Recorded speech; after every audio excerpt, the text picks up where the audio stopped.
Oi, pessoal. Para esse vídeo, nós queremos tratar do momento de inércia.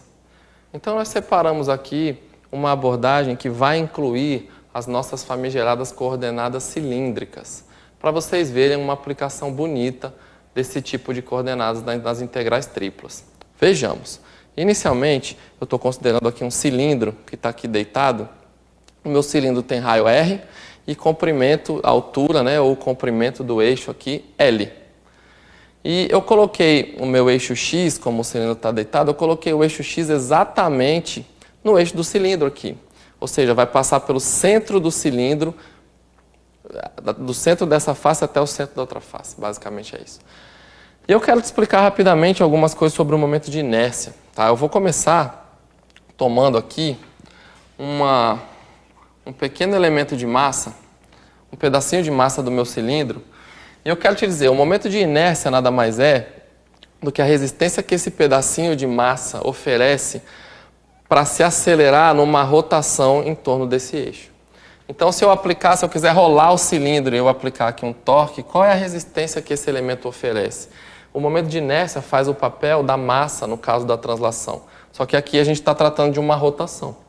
Então, bom, tem uma teoria física extensa quanto a isso, mas eu não quero me alongar muito. Eu vou dizer o seguinte, se esse pequeno elemento de massa tiver uma distância Rzinho, e eu já coloquei aqui o meu dm e a minha distância Rzinho do eixo, o momento de inércia que nós temos aqui, o momento de inércia é chamado I, ele é dado por R ao quadrado vezes a massa. O produto do braço ao quadrado, o tamanho do braço ao quadrado, vezes a massa, que no meu caso é dm. Basicamente é isso. Então, como que a gente vai fazer para calcular o momento de inércia do cilindro inteiro? Ora, você já deve estar pensando, nós vamos ter que somar os momentos de inércia de cada pedacinho desses, certo? Então a gente vai integrar no cilindro todo essa expressão. E veja, eu já coloquei aqui, eu estou supondo que o meu cilindro tem uma densidade constante, tá? Não vou querer complicar tanto as coisas, pensa num sólido homogêneo. Então, com densidade constante, o meu momento de inércia vai ser R ao quadrado e o meu dm nada mais é do que densidade vezes volume. A massa é a densidade vezes volume. Então, eu vou colocar a densidade vezes um volume que é dx dy dz. dx dy dz são as dimensões desse pequeno paralelepípedo pequenininho que eu retirei dali. Então, ótimo, se eu quero calcular o momento de inércia do cilindro inteiro, I, claro que eu vou ter que integrar sobre o meu cilindro inteiro, e eu vou chamar, por exemplo, o meu cilindro de um sólido Q. Claro que eu vou ter que integrar, fazer uma integral tripla sobre Q, do meu momento de inércia ao quadrado, do meu braço ao quadrado, vezes a massa. Ok? Uma coisa que você pode, então, fazer, você pode analisar aqui o seu cilindro. Será que ele é um sólido do tipo RXY, RYZ, RXZ, etc? E tentar fazer essa integral. Mas, dada a geometria desse sólido, ele é um cilindro, nada melhor do que a gente pensar em usar as coordenadas cilíndricas, que vai facilitar nosso trabalho. Porque aqui, os limites de integração não vão ficar muito amigáveis não, tá, pessoal? Aqui vai ter, enfim, a equação do círculo, a raiz quadrada de R ao quadrado menos A. Tem algumas coisas que não são muito boas. Então, eu vou passar isso daqui para coordenadas cilíndricas. E eu sei que você decorou as coordenadas cilíndricas como sendo o x é r cosseno, o y é r seno e o z é o próprio z, que é o eixo. Mas aqui, eu acabei colocando o meu cilindro deitado no eixo x, então eu vou fazer uma adaptação dessas coordenadas cilíndricas, porque agora o meu eixo é o eixo x. Então, eu estou considerando aqui essa bola, onde eu vou colocar as coordenadas polares no plano YZ. Então, se você considerar aqui um ângulo θ, é fácil ver que o y é r cosseno θ e o z é r seno θ. Então, eu vou escrever, nesse caso, o y igual a r cosseno de θ, o z igual a r seno θ, e o x, o próprio x, ele faz o papel de eixo agora. E eu fiz isso propositadamente. Por quê? Para você saber que é possível usar as coordenadas cilíndricas sem você ficar amarrado nessa decoreba que, de repente, os livros ou algum outro fator possa te impor. Tudo bem? E você já sabe também uma outra coisa, que o determinante do jacobiano né, da mudança de coordenadas de cilíndrica para retangular, o determinante dessa mudança é o R. É esse mesmo R aqui das coordenadas polares. É o mesmo determinante das coordenadas polares, até porque você mudou só duas coordenadas para polar, certo? As coordenadas cilíndricas, essas são as coordenadas polares com um eixo passando aí na terceira dimensão. Então, ótimo, eu vou querer resolver isso daqui. Bom, como eu tenho aqui um cilindro e o eixo está passando em cima dele, o que eu quero que você entenda? Eu vou integrar o cilindro inteiro. Então, o meu R ele vai de 0 até o raio do cilindro, o meu θ vai dar a volta toda no cilindro, de 0 a 2π, e o meu x vai de menos L, como ele tem o tamanho L, eu coloquei chegando aqui exatamente no x igual a 0, ele vai de menos L até 0. Então eu vou escrever isso daqui. Eu vou passar, já vou colocar aqui uma mudança de coordenadas, mas eu vou colocar aqui que o meu R vai de 0 até R nas novas coordenadas, o meu θ vai de 0 até 2π, e o meu x vai lá do fundo, onde tem o menos L, até 0. Você poderia também fazer de 0 até L, como se o cilindro tivesse avançado aqui, mas vai dar na mesma. Então, vamos acompanhar essa integral. Então, meu momento de inércia, preste atenção. Então, eu já vou passar daqui para cá, nessas novas coordenadas, de uma vez, tá bom? Nessa altura, nas mudanças de coordenadas, a gente já está mais craque. Então, meu momento de inércia é a integral de 0 até 2π, da integral de 0 até R, da integral de menos L até 0.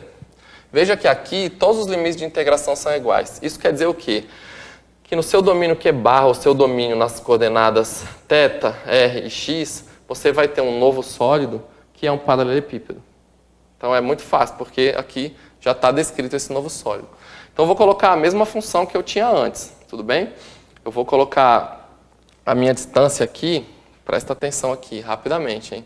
Você nota o seguinte, se eu pegar um elemento de massa aqui assim, a distância que ele tem para o eixo é justamente esse Rzinho, que é o R das coordenadas polares. Então eu estou integrando de fato, o braço é justamente o Rzinho, que é uma das coordenadas polares. Tá bom? Então eu estou integrando aqui o Rzinho ao quadrado, vezes o determinante do jacobiano, que é o R, o mesmo R, vezes o ΔZ, que é a minha densidade, vezes, e agora sim eu vou começar, ó, coloquei o x por último aqui ele vem primeiro. Você sabe que a gente segue a lógica dos parênteses, tá? Eu não vou ficar colocando todos os parênteses porque fica muito cheio de coisa. Depois o dr e depois o dθ. E acabou-se. Então você só tem que integrar um r ao cubo aqui, ó, basicamente. E o resto é só colocar as constantes. Então, ótimo. Como em x e em θ eu não tenho nada aqui na minha função, ela é independente de x e θ, eu já vou integrar aqui em x. Veja que em x vai ficar 0 menos L, que dá L, que é a mesma coisa de 0 a L. Então, eu vou colocar L, 2π, L, 2π. Eu vou colocar o ΔZ, que é a densidade, e eu vou integrar R ao cubo. R ao cubo dá R à quarta sobre 4. Então, eu vou colocar R à quarta sobre 4, de 0 até R, vai ficar o raio à quarta sobre 4. Veja que essa integral realmente é bem fácil, tá? É o raio à quarta sobre 4. E, bom, em geral, muitos livros dão o seu momento de inércia, eles colocam a massa do cilindro quando possível. E aqui é muito possível e é muito fácil, na verdade. A massa simplesmente é densidade vezes volume. E o volume do cilindro é 2π, R ao quadrado, vezes a altura L, vezes a altura do cilindro, que é o L, e vezes a densidade. Então, o que eu quero te mostrar aqui? Isso daqui, na verdade, é 1 sobre 4, vezes a densidade. Eu vou separar aqui meu volume, tá bom? Vou separar meu volume. Então, vai ficar 2π, R ao quadrado L, e vou deixar o outro R ao quadrado de lado. E você veja, aqui você tem densidade vezes volume. Opa! Então, isso daqui... Desculpe, né? A área do cilindro é πr ao quadrado. Então, eu já posso cortar isso daqui por 2. Certo? É πr ao quadrado. Então, eu vou deixar aqui, veja, eu tenho aqui o volume do cilindro vezes a densidade. Então, isso daqui é 1/2, volume vezes densidade é a massa do cilindro vezes o raio ao quadrado.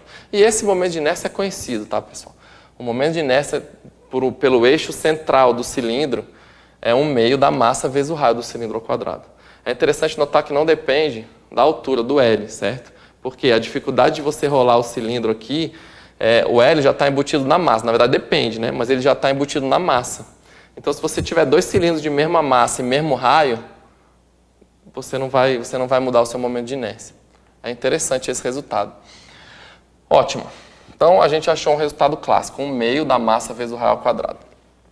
Existe um teorema que é chamado Teorema dos Eixos Paralelos, que diz o seguinte: a gente passou ali um eixo exatamente central ao cilindro. Mas poderia ser que esse eixo não estivesse muito bem colocado, que ele estivesse um pouco mais longe do centro. E se você tentar girar o cilindro por qualquer outro eixo que não seja exatamente esse eixo simétrico, o momento de inércia acaba sendo maior. O que você pode pensar? Você tem um cilindro, se você pegar um eixo que não está no centro dele, lá, por exemplo, aquele eixo está no centro, mas se você pegar um outro eixo, é claro que vai ter uma quantidade de massa que vai estar mais longe do eixo. E daí esse R ao quadrado que você integra, para muitos pontos vai estar aumentado. Você fala, professor, mas tem outros pontos que vai estar diminuído e tal. Mas como ele está ao quadrado, enfim, essas coisas não se compensam. Então eu quero te dizer, quanto mais longe do centro de massa do cilindro tiver o seu eixo, maior é o momento de inércia. E o Teorema dos Eixos Paralelos te dá o quão maior que ele é. Veja, o momento de inércia por um eixo qualquer, paralelo a um eixo que você já calculou, que passa pelo centro de massa, que é esse. Então, o I barra é o momento de inércia passando pelo centro de massa do cilindro. É um eixo, tá? Que é justamente o que a gente acabou de calcular. Esse daqui, portanto, é o I barra. Se você pegar um eixo com uma distância D do eixo que passa pelo centro de massa, o momento de inércia cresce a massa vezes D ao quadrado. Então, é claro, se os eixos são paralelos, tem uma distância entre os dois eixos. Se essa distância for D, o acréscimo de momento de inércia é massa vezes distância ao quadrado. Então, quero te mostrar um outro caso aqui, que seria, vindo para cá, seria também um caso onde você tem que rolar o seu cilindro. Me acompanha aqui no desenho rapidamente. Imagina que o seu cilindro é uma pilastra, é um tronco de árvore ou alguma coisa que ele está no chão agora. Ele está encostado no chão. E você quer empurrar e girar isso. Então, o seu eixo agora é justamente a parte que está encostada no chão. E você agora vai girar isso em torno dessa parte. Se você quiser girar aqui, é claro que o eixo estando aqui, bom, está longe do eixo que a gente calculou. E quão longe ele está? Exatamente um raio, certo? Porque agora eu estou bem na borda. Então, é claro que o seu momento de inércia vai ter que ser maior. Vai ter que ser maior, porque você tem muito mais massa que está longe do eixo. E quão maior ele fica? Se a sua distância é igual a R, o momento de inércia com respeito a um eixo, que é o apoio do cilindro no chão, vamos calcular aqui rapidamente. Então, veja, o seu novo momento de inércia, ele vai ser o momento de inércia que você já calculou, o I barra, que é mR ao quadrado, mais a massa do cilindro, vezes a distância entre os dois eixos ao quadrado, e a distância ali, no caso, é o raio, mais o raio ao quadrado. Então, você tem meio de mR ao quadrado mais mR ao quadrado, que dá 3 meios de mR ao quadrado. E a título de ilustração, a gente resolveu fazer o quê? Fazer o caso onde o cilindro está apoiado no chão e o eixo de rotação é justamente uma geratriz onde ele se apoia. E checar, ou pelo menos verificar a beleza da coisa aqui, que o momento de inércia tem que dar 3 meios de mR ao quadrado. Então, eu já fiz aqui um desenho, veja se você me acompanha. Eu já fiz aqui a figura, agora o meu cilindro está para cima aqui. Eu coloquei os mesmos eixos. O eixo X é simplesmente o apoio do cilindro no plano XY. E eu quero rolar esse cilindro para cá. E agora eu sei o quê? O meu eixo de rotação simplesmente é a geratriz onde ele se apoia. Você vai falar, professor, mas quando ele girar, esse eixo aqui muda. Verdade. A cada momento você vai ter um eixo de rotação instantâneo diferente. E sempre vai ser a geratriz onde está apoiando no chão. Então, pelo menos nesse instante, a gente consegue calcular aqui com esse eixo. E bom, o que é que muda aqui? Ora, as coordenadas polares são as mesmas, tá? As coordenadas são as mesmas. Então, eu vou colocar de novo. O y é um r cosseno de θ, o z é um r seno de θ, e o x é o próprio x, tá? Lembrando que eu escolhi o eixo do cilindro no eixo x aqui. Só que agora, aqueles limites de integração que antes eram fáceis, porque estava perfeito no eixo central ali do cilindro, agora eles não estão mais tanto. Então, a primeira coisa que eu quero que você entenda aqui, eu fiz uma nova figura no plano YZ, que é o plano que contém o círculo aqui. E uma coisa que você tem que entender agora é o seguinte, você vai ter, para cada ponto do seu círculo, vou colocar um ponto aqui da fronteira de propósito, você vai ser um certo θ e você vai ter um certo R. que é a distância do ponto à origem. E o θ é a coordenada, o ângulo, contando aqui do semi-eixo positivo y. E eu quero saber, para esse caso, onde você está com a origem sobre a borda do seu círculo, quais são os limites de integração. Então, uma coisa que eu acho que é relativamente mais simples é o seguinte. É claro que o θ vai variar desde o 0 até o π, ele só dá meia volta. Então, para onde você atirar aqui nessa meia volta, você pega o cilindro, certo? É claro que se você tiver um ângulo aqui para baixo, você não vai pegar o seu sólido. Então, não faz sentido você colocar o θ de 0 a 2π, porque para baixo não tem sólido. Então, a primeira coisa é essa. O seu θ, ele tem que estar necessariamente de 0 até π, nesse caso dessa parametrização. A segunda coisa é você saber, bom, quem é a equação desse círculo, certo? E a equação desse círculo é uma coisa que não é tão difícil assim de fazer. Eu vou fazer aqui nesse canto e eu já vou voltar para colocar os limites de integração.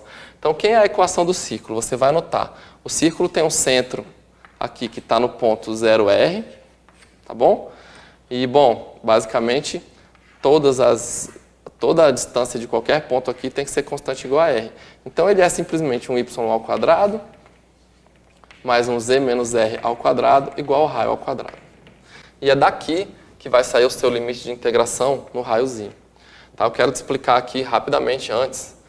O seu raio pequenininho, o seu raio, ele vai desde o 0, claro, porque está encostado aqui na origem. Então, você vai do 0 até chegar em cima da fronteira. Para cada θ, você tem que cobrir uma fatia aqui radial até a fronteira. Então, basicamente, bom, de 0 até alguma coisa que, claro, que depende de θ. Isso é o que eu quero que você entenda. Então, se você tiver com θ pequeno aqui, o raio é pequeno. Se você tiver com θ um pouco maior, o raio é maior. Se o θ for π sobre 2, o raio é o 2R do cilindro. Então, é o tanto que você precisar para cobrir essa região. Tá? O x vai ser fácil, porque, novamente, é de 0, é de menos L até 0. Então, a gente vai fazer uma continha só para saber o limite de integração no R, ou seja, qual é o R máximo para cada θ. E essa conta já está mais ou menos aqui. Vamos ver, ó. Eu vou colocar no lugar do y R cosseno, mas no lugar do z eu vou colocar R seno, igual a R2. Só para a gente ficar bem aqui. Desculpa, aqui o quadrado é fora, né? É fora. Então, aqui vai ficar R ao quadrado, cosseno ao quadrado, mais R ao quadrado, seno ao quadrado, menos 2 vezes R seno, vezes o raio grande, mais o raio ao quadrado igual ao raio ao quadrado. Isso daqui já cancela e dá 0. Então, desse lado já deu 0. Agora, aqui, percebe, R2 cosseno 2 mais R2 seno 2, ora, se seno 2 mais cosseno 2 dá 1, então isso daqui vai dar o raio ao quadrado. É só colocar o raio aqui em evidência. Então, você vai ter raio ao quadrado, e como deu 0, eu vou passar para lá, igual a 2 vezes R, vou botar assim, RR seno θ. E, bom, claro que você não está interessado no caso que o R é 0, porque o R0 já é o outro limite de integração, você quer o R máximo. Então, claro que esse raio aqui não vai ser 0, você pode cortar aqui, e simplesmente o seu outro limite, o seu raio, é 2R vezes o seno de θ. Então, para você chegar na fronteira, lembra que aqui é a equação da fronteira, do círculo. Para você chegar na fronteira, o seu raio chega até 2, o raio do círculo, seno de θ. E esse é o limite de integração que eu quero colocar aqui. Então, eu vou colocar aqui 2 raio vezes o seno de θ. E você nota, isso depende do θ. Isso quer dizer o quê? Necessariamente, você vai ter que integrar em R antes de integrar em θ. Porque um limite de integração do raio depende do θ. Então, como é que vai ficar o seu momento de inércia? Bom, seu momento de inércia aí é a integral no sólido inteiro, que eu chamei de Q, do braço ao quadrado, densidade dx, dy, dz. Ok?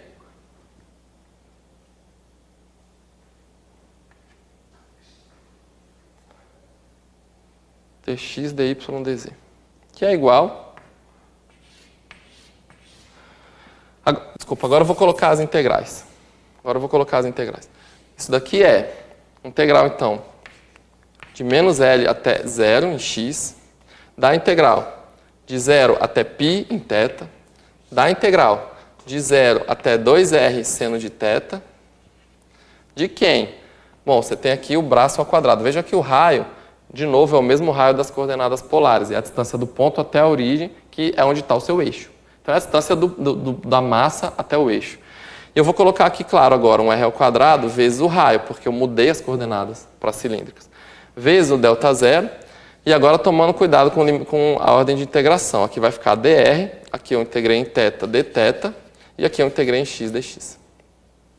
Então, se você entendeu a parametrização, se você entendeu essa conta, e pelo menos essa montagem, sem esquecer o jacobiano, aqui você já fez praticamente tudo. Por quê? Porque agora é só uma conta. Agora, vamos dizer assim, com o cálculo 1 você já resolveria, porque você vai integrar em uma variável 3 vezes, né? Você vai fazer só a integral.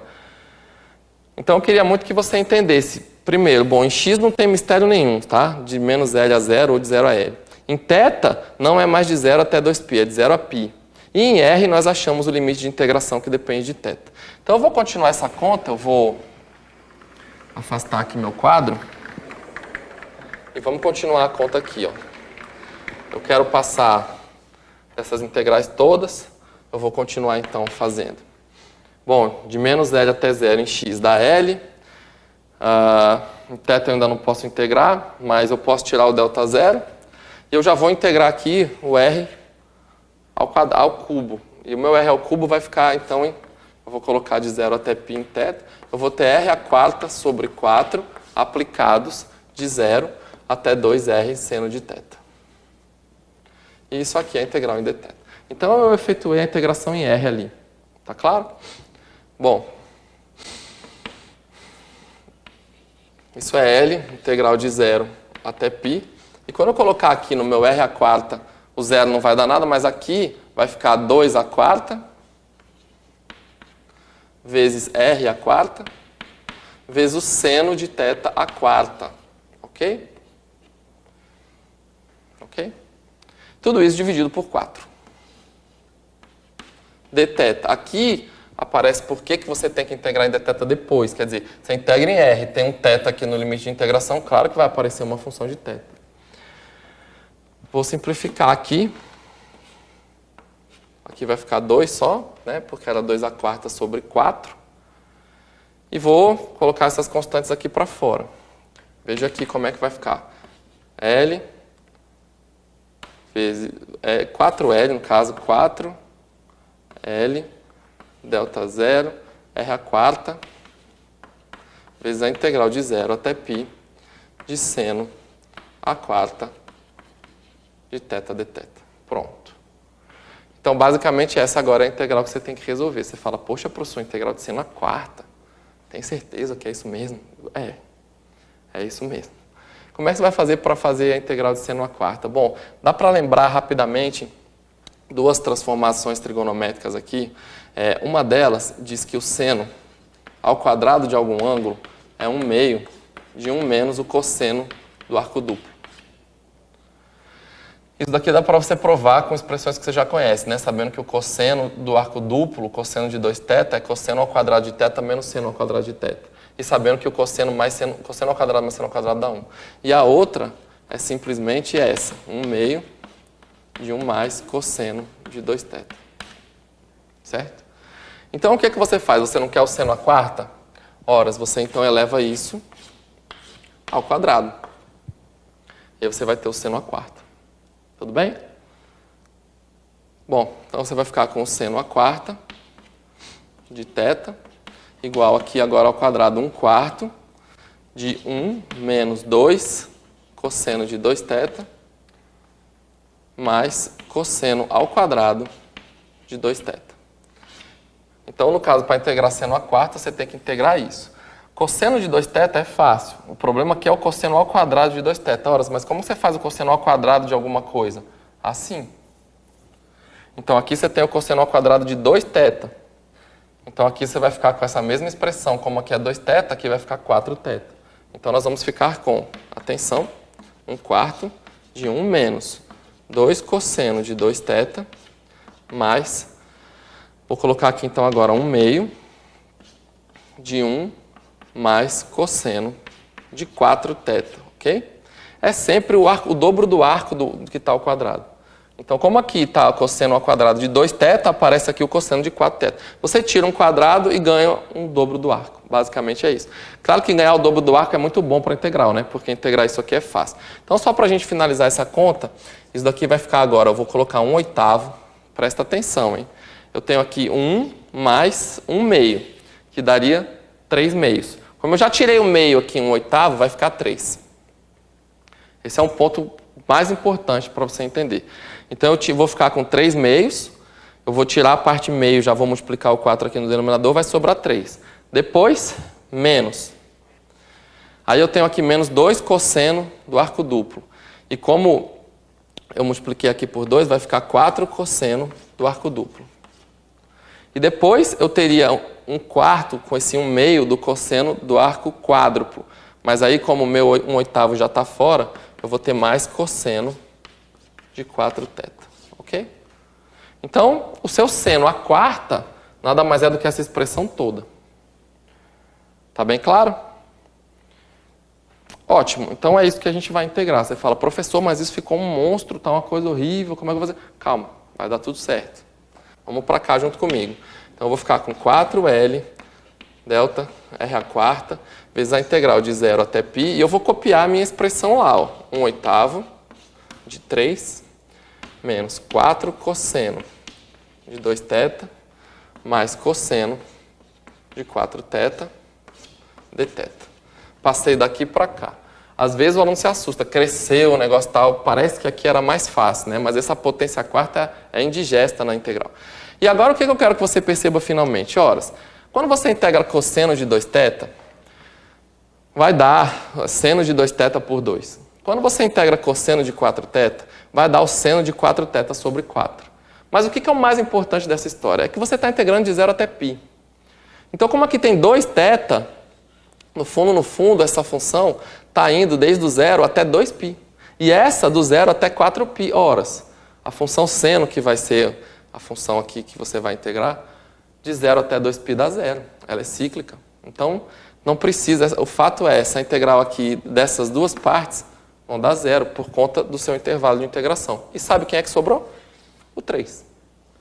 Então, no caso, sobrou 3/8. Então, no fundo, você tem que se preocupar em integrar 3/8 de θ. E essa é moleza, porque vai dar 3/8 de π. E no caso, eu já vou tirar esse oitavos aqui, vou botar 2 e vou falar que isso daqui é 3π. Então, vamos ver quanto é que deu a nossa integral. Eu vou só repetir. L, delta 0 R² sobre 2 vezes 3 vezes π. Tudo bem? Lembrando da mesma transformação que eu já fiz antes, eu quero pegar π R² L como sendo volume, vezes a densidade para ser a massa. Então, essa massa já inclui um π, um R², a densidade e o L. O que vai sobrar? O 3/2. E como eu peguei só um R² e aqui é R², opa, sobrou um R². Que é justamente o que a gente esperava pelo teorema dos eixos paralelos. Agora feito parametrizando e fazendo a conta com coordenadas cilíndricas. Está claro? Então, bom, eu espero que todos os detalhes tenham sido preenchidos aí. Talvez eu tenha sido um pouco rápido em alguma coisa, você pode estudar um pouquinho mais para deixar isso tudo muito claro, que você se encoraje a estudar as coordenadas cilíndricas, mesmo que o seu eixo não seja necessariamente o eixo Z, que você possa fazer muitos momentos de inércia e fazer muitas contas. Obrigado pela sua atenção e até uma próxima.